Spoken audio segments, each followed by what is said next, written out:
प्यारे मित्रों, welcome back. हम सबने बचपन में गोलक तो जरूर तोड़ी होगी। बड़ी एक्साइटमेंट होती है, पैसे निकलते हैं। लेकिन इस गोलक का सच एक मूवी में दिखाया गया था। अगर आपने देखा हो, सलमान खान की मूवी थी मुझसे शादी करोगी। गोलक है बहन की शादी की, गोलक है दादी की दवाई की, और वो यूज कुछ और चीज के लिए हो जाती है। क्योंकि गोलक का सच यही है, गोलक टूट सकती है और टूटती है। जब भी पैसे की जरूरत है, गोलक को तोड़ दिया जाता है और उस पैसे को खर्च कर लिया जाता है। कुछ ऐसी ही स्थिति है आजकल के हमारे फाइनेंशियल एसेट्स की। तो फाइनेंशियल एसेट्स जो हैं वो आजकल की हमारी गोलकें हैं, और हम लोग उसको उसी तरह से यूज कर रहे हैं। कोई एक गोल बेस्ड इन्वेस्टमेंट करते हैं हम लोग, एफडी में, म्यूचुअल फंड्स में, स्टॉक में। लेकिन वो गोलक जो है, वो भी ज्यादातर आपने देखा होगा कि वो टूट जाती है। कुछ भी रीजन या कोई भी अगर हमें जरूरत पड़ती है, तो जो उसका गोल होता है वहां तक पहुंचने से पहले उस गोलक के टूट जाने का बहुत ज्यादा जो है प्रोबेबिलिटी रहती है। क्योंकि लिक्विडिटी हाई है, उसको कभी भी निकाल लो। वो सिर्फ एक आजकल सब कुछ एक क्लिक के ऊपर है। और इसी वजह से जो एक्सेल के ऊपर बनाकर, एक्सेल में फॉर्मूले बनाकर आपको जरूर सिखा दिया जाएगा कि इतने की सेप इतने साल इतने में हो जाएगी, लेकिन वो डिसिप्लिन रियल लाइफ में रहना वो बहुत मुश्किल है। मार्केट गिरी, पैनिक हुआ, उसमें से तोड़ दिया। मार्केट उठी, आपको प्रॉफिट निकालने का उस टाइम पर एक तरह से ग्रीड आई, लालच आया, और आपने वो गोलक फिर तोड़ दी, उसमें से प्रॉफिट बुक कर लिया। ठीक है, प्रॉफिट बुक कर लिया, लेकिन अब उसका क्या किया जाए? क्योंकि गोलक टूटती है तो पैसे खर्च हो जाते हैं। और यहीं पे कॉन्सेप्ट जो आता है वेल्थ क्रिएशन का, और उस वेल्थ क्रिएशन का एक बहुत बड़ा टूल जो आज के वीडियो में मैं डिस्कस करूंगा, वो है प्रॉपर्टी।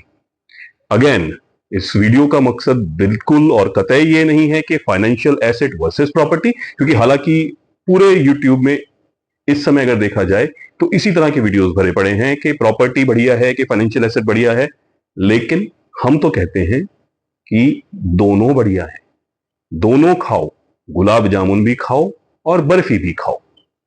क्योंकि आपकी जो वेल्थ को क्रिएट करने का टूल वो प्रॉपर्टी है। लेकिन किस तरह से? प्रॉपर्टी को अमूमन जो हम लोग देखते हैं, एक तो उसको घर की तरह से देखा जाता है, एक घर जहां पे आपने रहना है, जो आपकी आइडेंटिटी है। और दूसरा, हमेशा प्रॉपर्टी को एक इन्वेस्टमेंट की तरह देखा जाता है। लेकिन मैं आपको एक एक तीसरा नजरिया जो दूंगा, वो है प्रॉपर्टी को एक वेल्थ पार्किंग टूल की तरह से देखना, जो कि उसका रियल काम है।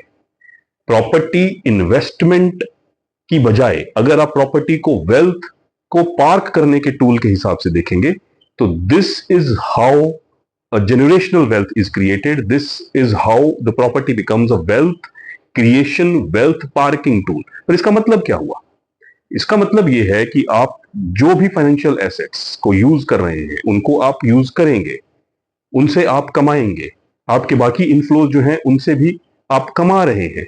लेकिन उस कमाई को जब हमने कहीं पर पार्क करना है, किसी तिजोरी में डालना है, किसी लॉकर में डाल के उसकी चाबी को जो है वो समंदर में फेंक देना है, वो है प्रॉपर्टी। पर ये हमने करना क्यों है? क्योंकि प्रॉपर्टी जो है वो वेल्थ को लॉक कर देती है।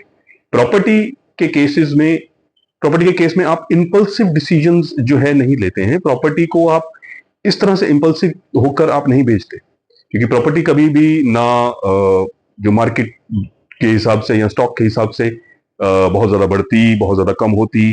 तो इस तरह का उसके ऊपर जो जो स्टॉक के साथ जो खेल होता है, म्यूचुअल फंड्स के साथ जो खेल होता है, वो प्रॉपर्टी में नहीं है। वहां पे डिसिप्लिन है। उसको निकालना, उसको बेचना जो एक बहुत बड़ा टास्क है, लेकिन वही उसके अंदर एक सेफ्टी वॉल्व है।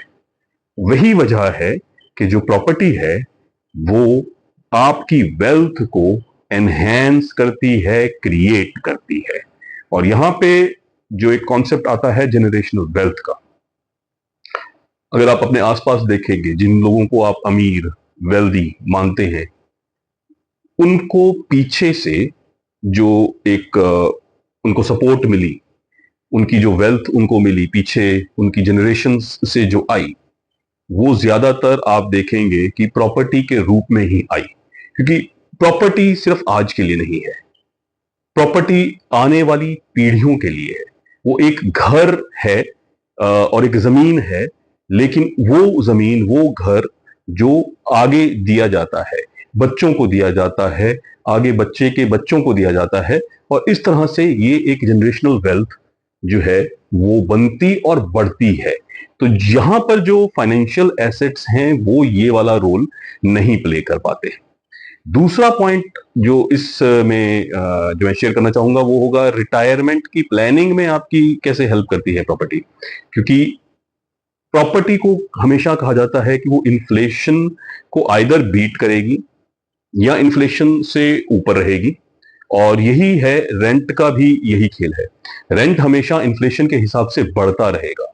तो किसी चीज के लिए अगर किसी भी तरह से आपने अगर अपनी रिटायरमेंट की प्लानिंग करनी है, आप चाह रहे हैं कि मुझे रिटायरमेंट के बाद एक पर्टिकुलर अमाउंट जो है वो मिले, उसको आपने आज के रेंट के हिसाब से अगर उसका जुगाड़ कर लिया, उसको आपने बना लिया, तो वो हमेशा चलेगा, आपके रिटायरमेंट तक चलेगा। और सिर्फ आप ही के नहीं, आगे जैसा कि मैंने कहा कि जनरेशनल वेल्थ बनेगी, और आगे आपके बच्चों की भी रिटायरमेंट ही वहीं से प्लान हो रही है, क्योंकि वो रेंट उसी हिसाब से बढ़ता रहेगा। जबकि बाकी किसी फाइनेंशियल एसेट का इस तरह की कोई गारंटी नहीं है। मार्केट ऊपर होगी, मार्केट नीचे जाएगी, लेकिन उसके बावजूद भी अगर वो जो स्टॉक्स पड़े हैं वो आपको कोई किसी तरह का कैश फ्लो जो वो नहीं दे रहे हैं, जो कि आपको प्रॉपर्टी दे रही है। तो ये हो गया पॉइंट नंबर 2। तीसरा, अगेन जनरेशनल वेल्थ के साथ ही अगर हम उसको लिंक करते हैं, वो है क्रिएशन ऑफ वेल्थ। क्योंकि टाइम के साथ, जैसा कि अभी हमने देखा, टाइम के साथ उसकी वैल्यू एप्रिशिएट हो रही है, वो आपको कैश फ्लो भी दे रही है अगर रेंटल प्रॉपर्टी है। और अगर प्लॉट है, कुछ इस तरह की जमीन है, तो वो भी उसमें बढ़ रही है, और आप एक लीवरेज लेकर भी उसको, जो होम लोन या उस तरह से आप उसको ले सकते हैं। तो एक आपका जो फ्यूचर का प्राइस है या फ्यूचर का एक जो एसेट क्रिएशन है, उसको आपने लॉक कर लिया आज की डेट में। तो इस तरह से ये प्रॉपर्टी जो है वो कोलैटरल का भी काम करती है, क्योंकि आप उसको कोलैटरल की तरह से यूज कर सकते हैं, उसमें हमेशा लीवरेज ले सकते हैं। तो ये एक और वजह है जिसकी वजह से प्रॉपर्टी एक वेल्थ क्रिएशन का टूल बनती है। तो हमें अब जो समझना है, जहां जो पॉइंट जो कि मैंने शुरू में भी शेयर किया, कि हमने इसको financial asset, stock, mutual fund versus property नहीं बनाना। हमें जो करना है वो है साइकिल, जिसको कि कहा जाएगा इन्वेस्ट, अर्न, पार्क। ये इन्वेस्ट, अर्न, पार्क का जो साइकिल है, ये एक मैजिक फॉर्मूला जो मैं आप लोगों से शेयर कर रहा हूं, जो कि इस चैनल का हमेशा एजेंडा रहा है, एम्पावरमेंट का। एम्पावरमेंट के थ्रू, मनी के थ्रू जो कॉन्सेप्ट्स हैं उनको सीखने का, और उसके थ्रू जो है वो हैप्पीनेस को अटेन करने का, खुश रहने का। तो ये एक जो मैं कॉन्सेप्ट आप लोगों के साथ शेयर करना चाहूंगा, जो आपकी जिंदगी को बदल देगा, जो आपके पर्सपेक्टिव को बदल देगा, the cycle of invest, earn, park. और यही साइकिल जो है ये आपकी वेल्थ को क्रिएट करता है। इन्वेस्टमेंट्स आपने करनी है फाइनेंशियल एसेट्स में भी, तो वहां इन्वेस्ट करना है, सभी तरह के फाइनेंशियल एसेट्स में इन्वेस्ट करना है, उनसे टाइम बाय टाइम अर्न करना है। उसके बाद वो जो वेल्थ बनी उसको आपने पार्क करना है प्रॉपर्टी के अंदर, नहीं तो वो जो वेल्थ है फिर वो गुल्लक है, और फिर वो गुल्लक टूट गई और वो वैनिश हो गई। वो आपकी वेल्थ क्रिएट नहीं होगी जब तक आपने उसको कहीं पार्क नहीं किया। और पार्क करने का सबसे बढ़िया जरिया, जो मैंने जैसे आपके साथ शेयर किया, प्रॉपर्टी। तो जो इस पूरे चर्चा का अगर मैं मेन मुद्दा जो मैं कहूंगा, यही एक इन्वेस्ट, अर्न और पार्क का साइकिल, जब ये बार बार बार बार रिपीट होता है, इसी के साथ आपकी जो वेल्थ बनती है, इसी के साथ एक जनरेशनल वेल्थ बनती है, और पीढ़ी दर पीढ़ी जो परिवार है वो रिच की तरफ बढ़ता है, वो वेल्दी की तरफ बढ़ता है, और वो खुशियों की तरफ बढ़ता है।